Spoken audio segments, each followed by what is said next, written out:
আসসালামু আলাইকুম সবাইকে, welcome back to Shahana Shimul vlogs. আমি শাহানা শিমুল বলছি। কালকে আমাদের ঈদ, আজকে আমি রোজা নেই সঙ্গত কারণে। খুব একটা অবাক হলাম যে আমার গত 2 দিনের ভিডিওতে এসে আমার কফি খাওয়া দেখে অনেকেই বলছে আপনি রোজা নেই, স্পেশালি মেয়েরা। Come on girls, you should know why. প্রত্যেক ভিডিওতে যদি বলি তোমরা এবার বলবে প্রত্যেক ভিডিওতে এই কথা কেন বলেন আপনি। By the way, weather is জাতা আজকে। মানে আমি মাত্র চিন্তা করছিলাম যে আমি রোস্টের জন্য মুরগি কিনতে যাব, অবস্থা লাইক লিটারালি মাত্র শুরু হয়েছে বৃষ্টি, মাত্র 1 মিনিটও হয়নি। মানে আমার ইন্ট্রোটা শুরু করতে করতে বৃষ্টি শুরু হয়েছে, আর এই অবস্থা। লাইক হাউ, আমি ভাবছিলাম যে গিয়ে মুরগি কিনে আনবো, আমার বাসায় মুরগি আছে, আমি চাচ্ছিলাম রোস্টের মুরগি কিনবো, কারণ আমার যে মুরগিগুলো আমি সবসময় কিনি সব ছোট ছোট পিসের। আমার ছাতা আছে তাই না, বাট আই হেট রেইন। আমি যাবো, তো আমি এখন আগে কফি বানাবো, আমার আগে কফি খেতে হবে, দেন বাকি কাজ।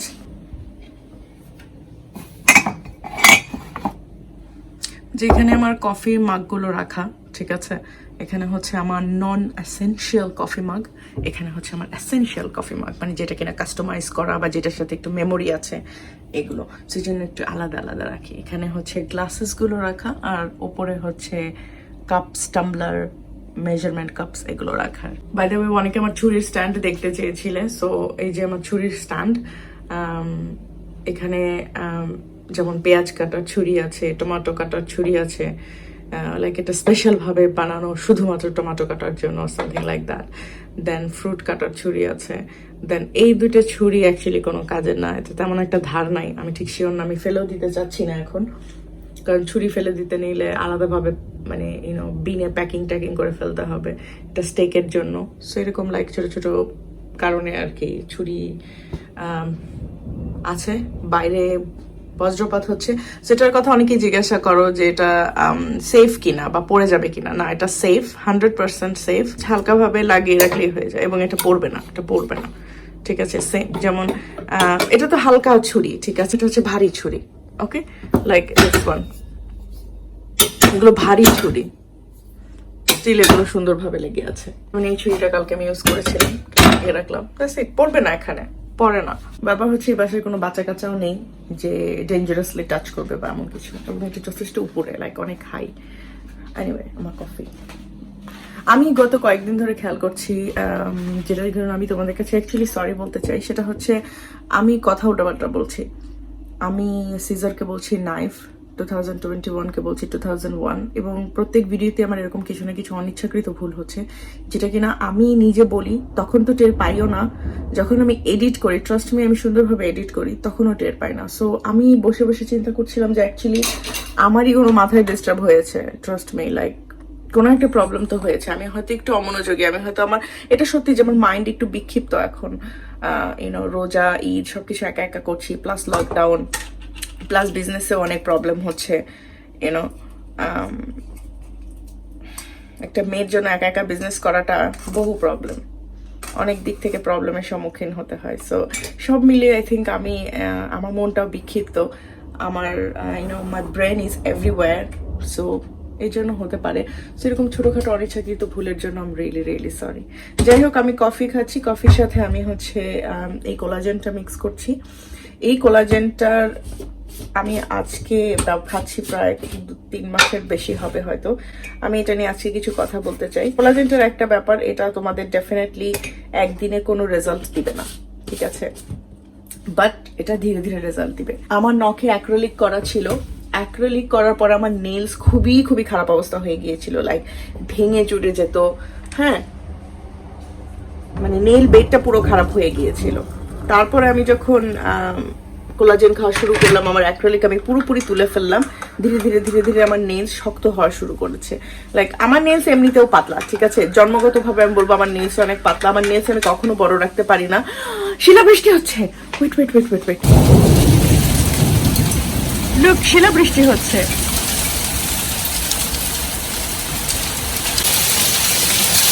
Oh my God!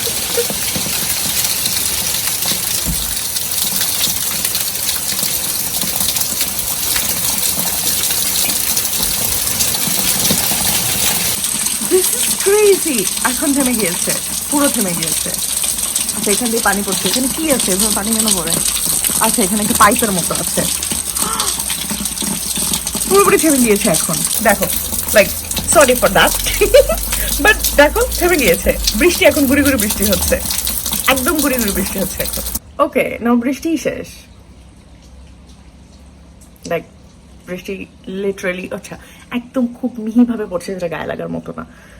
This is British weather. আমি সূর্য দেখে উঠলাম, মেঘলা, বৃষ্টি, শিলা বৃষ্টি, থেমে গিয়েছে। একটু পরে সূর্য উঠে যাবে, আমি তাতেও অবাক হব না। That's interesting. গত কয়েকদিন আসলে 2-3 দিন রোজা রাখিনি দেখে এটা কাটতে ভুলে গিয়েছি। সো আজকে হচ্ছে আমাদের স্যাটারডে এবং এটাও শেষ হয়ে যাবে ইনশাল্লাহ কিছুক্ষণ পরেও। শেষ রোজাটা আমি রাখতে পারলাম না, এটা আমার জন্য একটু কষ্টের, বাট চিন্তা করা যায় প্রথম রোজা থেকে শুরু করেছি, মানে সময় দেখতে দেখতে চলে যায়। ক্যান ইউ ইমাজিন কিভাবে সময়টা চলে গেল? ইয়েস ইয়েস, যা বলেছিলাম তাই, দেখো সূর্য উঠে গিয়েছে, ইটস সানি। ইয়েস, এটাই হচ্ছে ব্রিটিশ ওয়েদার। চিন্তা করো এখন সানি, ভাই বৃষ্টিটা একদম থেমে যা। আমি মুরগিটা কিনে আনি, যে দোকান থেকে মুরগি কিনে আনি না, একটা বাঙালি দোকান, ও মাই গড, তারা বন্ধ করে 8টায়, ঠিক আছে? যে বুচারের জায়গাটা তো একটু আলাদা থাকে দোকানের মধ্যে, বুচার হচ্ছে 6টার সময় সব ক্লিন করে ফেলে। একদিন আমি 6:30টায় গিয়েছি, আয় হায় বেটা আমার উপর এমন খেপে গেছে, don't come after 6, don't come after 6, come before 6, come before 6। And I was like, I'm really sorry, okay, I'll come back tomorrow. No, get your chicken now, but next time don't come after 6. তো আমি এমন embarrassing feel করছিলাম যে ভাই যদি তুমি বন্ধ করে দাও তাহলে আমাকে চিকেন দিও না, আমি পরের দিন আসবো ফেরত, আমার জরুরি দরকার নেই। লাইক থাক এখন লাগবে না, প্লিজ মাফ করে দেন। ও মাই গড, সে বারবার no take your chicken now but don't come after 6 anymore. Thank you, I am so sorry. তারপরে আরেকদিন গিয়েছিলাম ওইখানে, লাইক 2-3 দিন পরে, ভাই বারবার এমন ভাবে ট্রেন যাচ্ছে, কি সমস্যা কি তোমাদের? ট্রেনের মধ্যে নাই 1-2টা লোক, দেখা যায় তো এখান থেকে ট্রেনে কয়টা লোক, স্পেশালি রাতের বেলা দেখা যায়। যাই হোক, তার কয়েকদিন পরে আমি আবার ওই দোকানে গেলাম এবং আমি 6:30টার পরে গিয়েছি, কারণ তারা তো 8টা পর্যন্ত খোলা থাকে। সো আমি টুকিটাকি জিনিস কেনাকাটা করছি, মাংস না। আরেকটা লোক এসেছে মাংস কিনতে।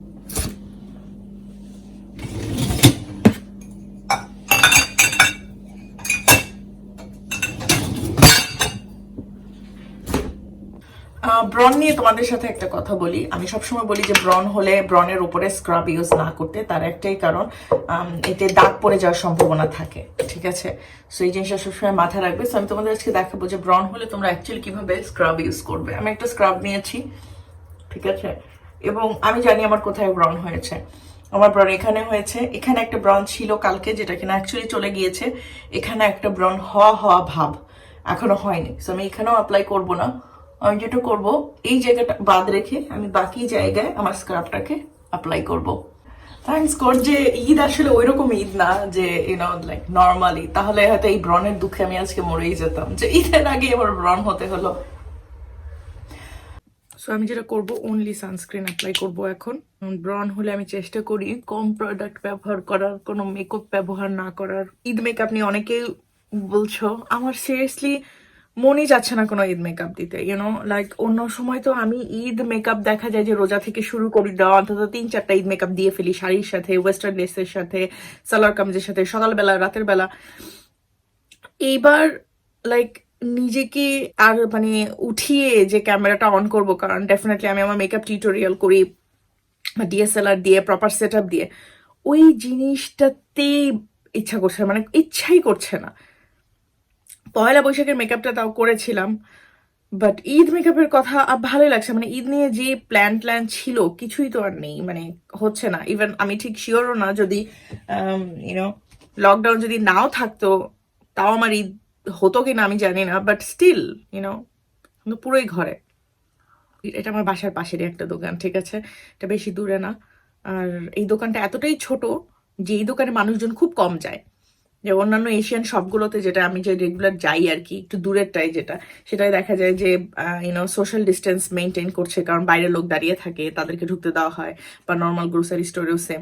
বাট এটা একটু ছোট চিপার মধ্যে, সো ওখানে মানুষজন তেমন একটা যায় না। সো হাতে কোনো একজন বা দুজন কাস্টমার হয়তো ওখানে থাকে, সো ওখান থেকে আমি গিয়ে চট করে মুরগিটা কিনে নিয়ে আসবো। আমি এটা নিজেও আবিষ্কার করেছি অনেকদিন পরে যে অ্যাকচুয়ালি এটা একটা এশিয়ান শপ। বাইরে ওইভাবে কোনো অ্যাডভার্টাইজও করে নাই, ওইভাবে কোনো ছবি টবিও দেওয়া নাই। রিসেন্টলি আমি এই পারফিউমটা ব্যবহার করছি প্রায় শেষের দিকে, অনেক অনেক পছন্দের আমার এটা হচ্ছে বারবারির ব্রিট। খুবই নাইস একটা স্মেল, লাইক দিনের বেলার জন্য খুব হালকা একটা স্মেল দেয়, আমার কাছে খুবই খুবই ভাল লাগে। আর বাইরে ঠান্ডাও পড়ে গিয়েছে। আমি দেখাই যে আমি কি কি কিনলাম আজকে। প্রথমে কিনেছি একটা মুরগি, জাস্ট একটা মুরগি কিনেছি রোস্টের জন্য। আমার অনেক মুরগির তো দরকার নেই, আমি একা মানুষ। আর এটা মিডিয়াম সাইজের মুরগি, সেজন্য মোটামুটি বেশ বড় সাইজেরই হবে। এটা হচ্ছে 4 পাউন্ড দাম, চিন্তা করা যায় একটা মুরগির দাম 4 পাউন্ড। এই লকডাউনের পর থেকে মুরগির দাম বেড়ে গিয়েছে, আর একটু কম ছিল। দেন আমি কিনেছি স্টার অ্যানিস। আমার এই মশলা কখনোই আমি ব্যবহার করিনি আমার রান্নায়, বাট বিভিন্ন রান্নায় দেখি এই মশলাটার দরকার হয়, সো আমি একটা স্টার অ্যানিস কিনে নিয়ে আসলাম। পপি সিড, এটাও আমি কখনো এর আগে কোনো রান্নায় ব্যবহার করিনি, বাট এটা রোস্টে দিলে রোস্টের অনেক মজা লাগে, সো আমি এটা কিনে নিয়ে আসলাম। পাঁচফোড়ন আমার কাছে ছিল না, ডাল রান্নার জন্য পাঁচফোড়ন তো মাস্ট আমার জন্য, সো পাঁচফোড়ন কিনে আনলাম। দেন পুদিনা মিক্স আমি নিজে বানিয়ে খেতে পছন্দ করি সব সময়, কিন্তু বানিয়ে খেলে দেখা যায় প্রপারভাবে ফ্রিজিং না করলে নষ্ট হয়ে যায়, যেটা আমার আগের বার হয়েছিল। দেন এগ কিনে নিয়ে এসেছি, ডেফিনেটলি এগ আমার লাগবে, এগ তো আমি সবসময় খাই। ভালো হয়ে গেছে মনটা এটা দেখে।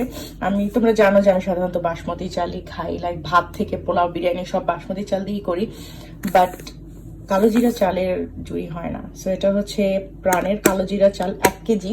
আচ্ছা, বাংলাদেশে আমি কখনো বাজার করি না, আমি জানি না বাংলাদেশে এটা কত টাকা। এখানে হচ্ছে 3 পাউন্ড 2.99 দেখতে পাচ্ছ। সো এখানে কালো জিরা চালের দাম হচ্ছে 3 পাউন্ড 1 কেজিটা।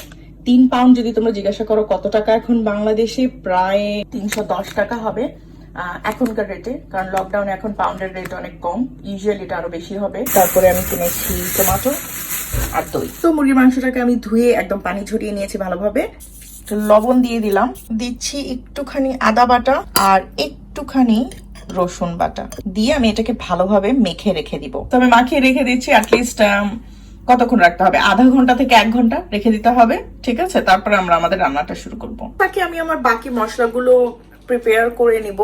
হাফ অ্যান আওয়ার হতে হতে আই থিঙ্ক বাকি মশলাগুলো প্রিপেয়ার ইজিলি হয়ে যাবে। আর অনেকদিন পরে আজকে আমি পোলাও রান্না করব হচ্ছে কালো জিরা চালে, যেটা কিনা আমার অনেক পছন্দ, আমার আম্মু করে কালো জিরা চালের পোলাও। পানিতে ভিজিয়ে রেখেছি। এখানে আমি 1 কাপ পেঁয়াজ নিয়েছি কুচি, যেটা আমি ব্লেন্ড করব, মানে এটাকে আমি পেস্ট বানাবো। আর এখানে আছে 2 কাপ পেঁয়াজ কুচি। What I got, mango bar, আমসত্ত্ব আমার খুবই খুবই পছন্দ। আমার ঘরে বানানো আমসত্ত্ব সব থেকে বেশি পছন্দ, বাট ঘরে কে বানাবে এখন? সো হিয়ার ইট ইজ, প্রাণের ম্যাঙ্গো বার।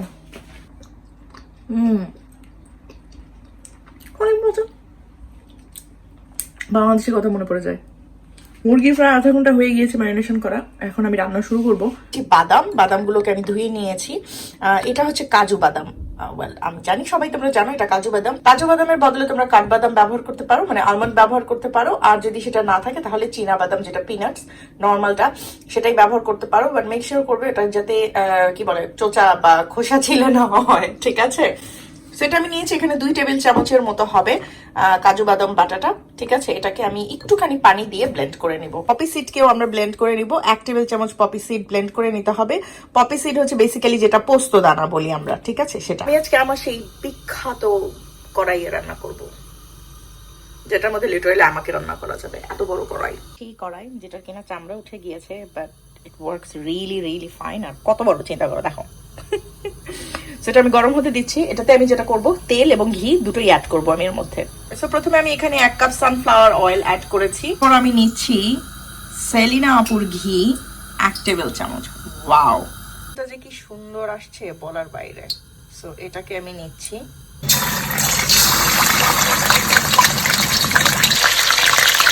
তো যখন দেখবে যে হালকা করে এরকম রং এসে গেছে, তখন আমরা এটাকে তুলে রাখবো। খুব বেশি এটাকে কালার হতে দেওয়ার দরকার নেই।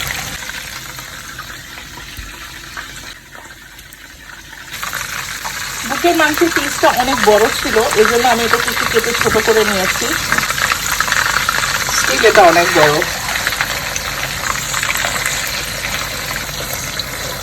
আর নয়, মাংসটা আলাদা হয়ে কেন আছে, এটাকেও দিয়ে দিলাম। পৃথিবীর সব থেকে ছোট রোস্ট হবে এটা। এই যে হালকা ভাজা হয়ে গিয়েছে, এখন আমি এগুলো উঠিয়ে রাখছি।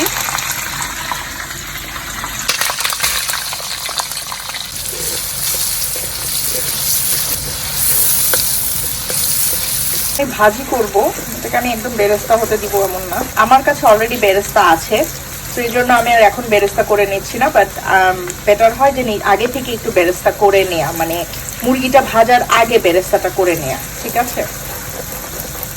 এটা জাস্ট আমি রান্না করব।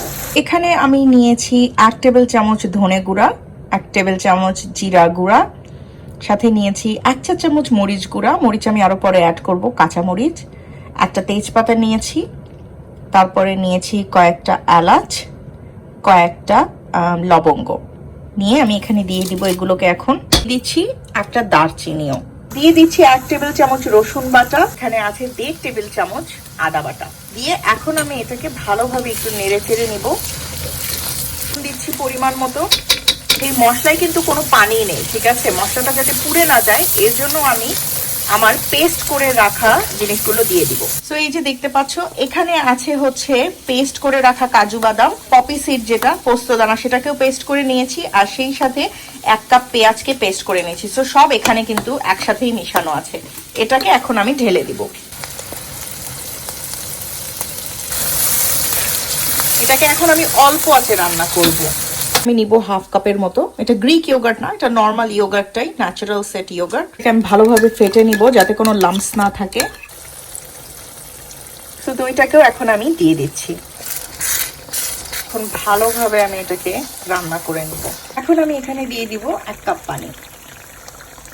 আমার একটু ঝোল ঝোল পছন্দ, আমি এই জন্য পানি দিচ্ছি। এবং পানিটা আমি তখন দিব যখন মশলাটা পুরো ভালোভাবে ভুনা হয়ে তেল আলাদা হয়ে যাবে। তোমরা দেখতে পাচ্ছিলে যে তেলটা আলাদা হয়ে গিয়েছিল।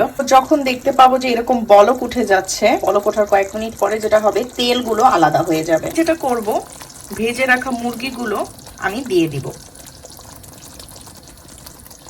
মাংসগুলোকে দিয়ে দেওয়ার পরে আমি হালকাভাবে এটাকে নেড়ে নেড়ে রান্না করতে থাকবো। 5-10 মিনিট পরে এরকম কালার চেঞ্জ হতে থাকবে এবং সুন্দর একটা কালার আসবে।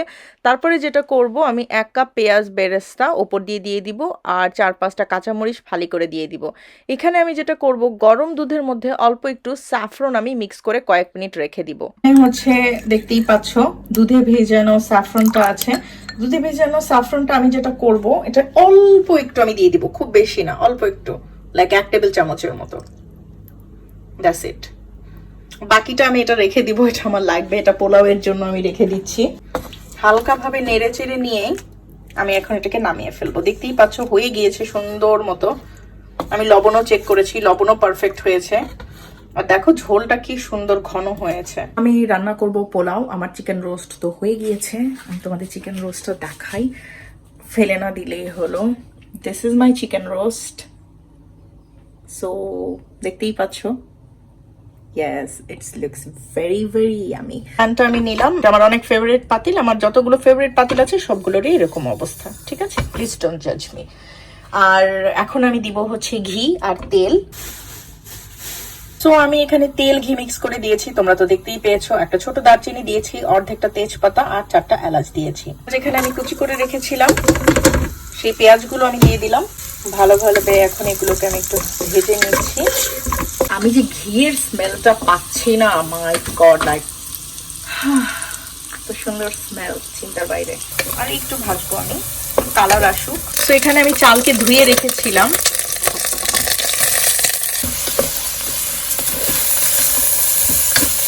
এখন আমি পরিমাণ মতো লবণ অ্যাড করে দিলাম, আর আধা চা চামচ আমি আদা বাটা অ্যাড করে দিলাম। তারপর আমি ভালোভাবে ভেজে নিব। চালটাকে আমি ভালোভাবে ভেজে নিচ্ছি, আর ভাজার পরে আমি চালটাকে রাইস কুকারে রান্না করব। রাইস কুকারে দিয়ে দিলাম। এখন যে পরিমাণে চাল নিয়েছি তার থেকে ডাবল পানি আমি দিব, ঠিক আছে? আর আমি গরম পানি ব্যবহার করব পোলাওয়ের চালে, ঠান্ডা পানি করব না। আমি সাধারণত গরম পানি ব্যবহার করি যে কোনো সময়ে চাল বা বিরিয়ানি রান্না করতে গিয়ে, বাট আমার আম্মু আজকে বললো যে অবশ্যই অবশ্যই গরম পানি দিতেছে, আমি অবশ্যই অবশ্যই গরম পানি দিব। এখন আমি এটাকে রাইস কুকারে রান্না করব। আমার রান্না বান্না শেষ, আমি চুলা টুলাও ক্লিন করে রেখেছি। এখন আমি যেটা করছি সেটা হচ্ছে আমি ডিম সেদ্ধ রেখেছিলাম, সেই ডিমটার বন্ধ করে দিলাম আমি। আপাতত আর কিছু করবো না, এখন একটু রেস্ট নিব। আজকে চাঁদ রাত, তাই না? চাঁদ রাতে গত বছর তো বাংলাদেশে ছিলাম, গত বছর বাংলাদেশে ঈদ করেছি। এর আগের চাঁদ রাতগুলোতে আমি আর রনি লন্ডন যেতাম, গ্রিন স্ট্রিটে, ওখানে মেহেদি দিতাম, খাওয়া দাওয়া করতাম। আমাদের সাথে থাকতো ইতি আর জমার ভাই। রনির সাথে যে লাস্ট ঈদটা আমি করেছি, তখন ও বেশ অসুস্থ ছিল, ভালো অসুস্থ ছিল। তখন ওজন বেশ কমে গিয়েছিল, পুরোটা সময় ওজন কমেনি, শেষের দিকে ওজন কমে গিয়েছিল। এটা হচ্ছে 2018 সালের রোজার ঈদের কথা বলছি। ওটা ছিল ওর সাথে আমার লাস্ট ঈদ। ও তখন বেশ অসুস্থ হয়ে গিয়েছিল। আমি ওকে বলছিলাম যে দেখো, ঈদে আর কোথাও যাওয়ার দরকার নেই, আমরা বাসাতেই থাকি। ও বললো না, আমরা চাঁদ রাত তো আমরা লন্ডনেই ঈদ করব। তো সাধারণত লন্ডনে গেলে আমরা হোটেল নিয়ে থাকি, ওখানে হোটেলে ছিলাম আমরা। তো চাঁদ রাতে আমরা বাইরে বের হয়েছিলাম। পরে আধা ঘন্টা পরে রনির শৈল বলছে যে আমার টায়ার্ড লাগছে, আমি যে শুভ। আমি বললাম আচ্ছা ঠিক আছে, আমি তোমার সাথে আসি। বললো না, তুমি ঘুরো, তোমার আসতে হবে না। পরে আমি ইতি আমরা ঘুরলাম, তারপরে লাইক চলে গেলাম আমি। তো শরীরটা খারাপ ছিল, ঈদের নামাজ পড়লো, দিয়ে একটা বাসায় গিয়েছিলাম। মানে ওর যে মেন্টাল স্ট্রেংথটা, সেটা চিন্তার বাইরে। অন্য সময়, ওই সময় মানুষ যদি হতো, মানুষ বলতো যে মানুষ ঘর থেকেও বের হতো না। ও লাইক ফুল দমে ঈদ পালন করেছে। আমি ওকে বেশ কয়েকবার বলেছি যে দেখো, আমাদের ঈদ করার দরকার নাই, আমরা বাসায় আছি। আমাকে ঈদের জামা কিনে দিল, তারপর ওকে আমি একটা পাঞ্জাবি কিনে দিলাম। এই তো আমাদের ঈদ, এটাই ছিল আমাদের শেষ ঈদ একসাথে।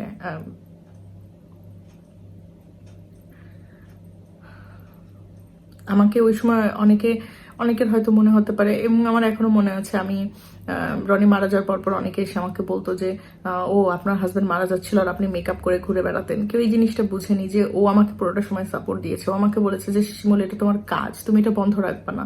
তোমার ভিডিও বানানো, ইউটিউবিং করা, মেকআপ করা, এগুলো তোমার কাজ। এবং ও জানে যে আমি আমার এই কাজের প্রতি, ইউটিউবিং এর প্রতি আমি কতটা ডেডিকেটেড ছিলাম বা আছি, এটাও খুব ভালোভাবে জানে। এবং ও সবসময় আমার এই জায়গাটাকে রেসপেক্ট করেছে। আমার মাকে, আমার আম্মু প্রায় বলে এটা, যে রনি আম্মুকে মাঝে মাঝে কল করতো যখন আমি কাজে থাকতাম, কারণ শেষের একটা বছর ও বাসা থেকেই কাজ করেছে। তো ও বলতো আমার আম্মুকে যে আমি চাই শিমুল যাতে কারো মুখাপেক্ষী না হয় কোনোদিন। আমি যদি না বেঁচে থাকি, শিমুল যাতে কখনো কারোর কাছে গিয়ে হাত পাততে না হয়, ওর যাতে একটা আলাদা পরিচয় হয়। এবং আমি সেইভাবেই কাজ করে গিয়েছি অনেক সমালোচনার পরেও। আজকে ওর সাথে আমার শেষের ঈদের কথাটা মনে পড়ছে, যে তো কি বলবো আর, আমি বুঝতেও পারিনি ওটাই হবে আমাদের শেষ ঈদ। মনে হয় যদি আরেকটাবার হাতটা ধরতে পারতাম।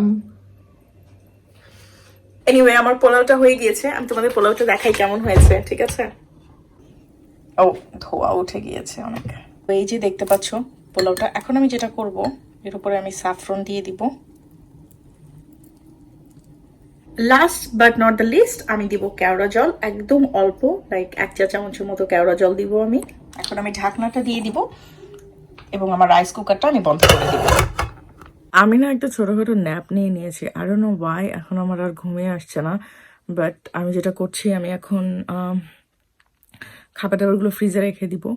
আমি তো সবকিছু রান্না করে রেখে দিয়েছিলাম, খাবার দাবারগুলো ফ্রিজে রেখে দিয়ে আমি অ্যাকচুয়ালি ঘুমিয়ে পড়ারই চেষ্টা করবো, যাতে কালকে সকাল সকাল উঠে সবার আগে শাওয়ারটা নিতে পারি।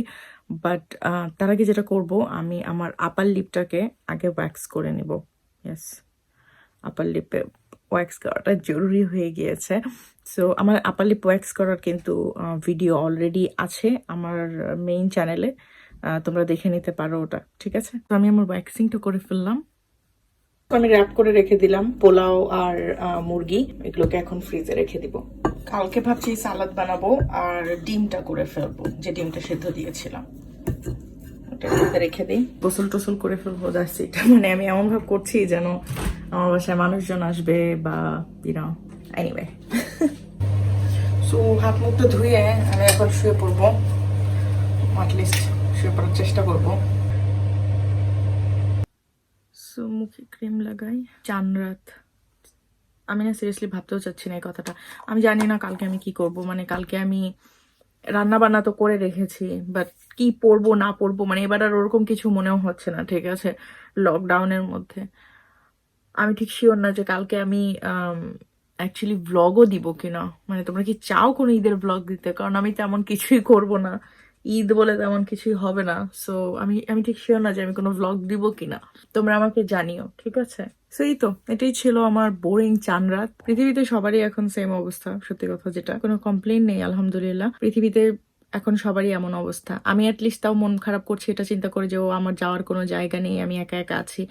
বাট বাংলাদেশে বা অনেক জায়গায় এমন অনেক ফ্যামিলি আছে যারা যারা ঈদের থেকে বেশি চিন্তা করছে যে আহারে আজকে এই মানুষটা যদি আমাদের সাথে ঈদে থাকতো, আহারে হয়তো করোনায় তাদের ফ্যামিলির কেউ একজন হয়তো কিছুদিন আগে মারা গেছে বা রিসেন্টলি মারা গেছে, তাদের জন্য ঈদটা কেমন হবে আমি খুব ভালোভাবে বুঝতে পারছি, কারণ আমিও এসবের মধ্যে দিয়ে গিয়েছি। সো কমপ্লেইন করছি না, আল্লাহর কাছে একটাই চাওয়া যে সবার ঈদ ভালো কাটুক, মানে সেফ থাকুক সবাই। আনন্দ হয়তো পুরোপুরি হবে না, হ্যাঁ একটু ডিপ্রেসিং ঈদ হবে, অনেকের জন্য কষ্টের ঈদ হবে, অনেকের জন্য হয়তো ঈদ বলেও কিছু নেই, বাট স্টিল যাই হোক, কাল আর পরশু যেহেতু দুদিন ঈদ পৃথিবীর বিভিন্ন দেশে, এটাই খালি আমার দোয়া থাকবে আল্লাহর কাছে যে সবাই সুস্থ থাকুক, সেফ থাকুক, দ্যাটস ইট। সো এটা বলি আমি আমার আজকের ব্লগটা শেষ করছি। ভালো থেকো তোমরা সবাই, তোমাদের সাথে দেখা হবে আবার আমার নতুন ব্লগে। ঈদ মুবারক।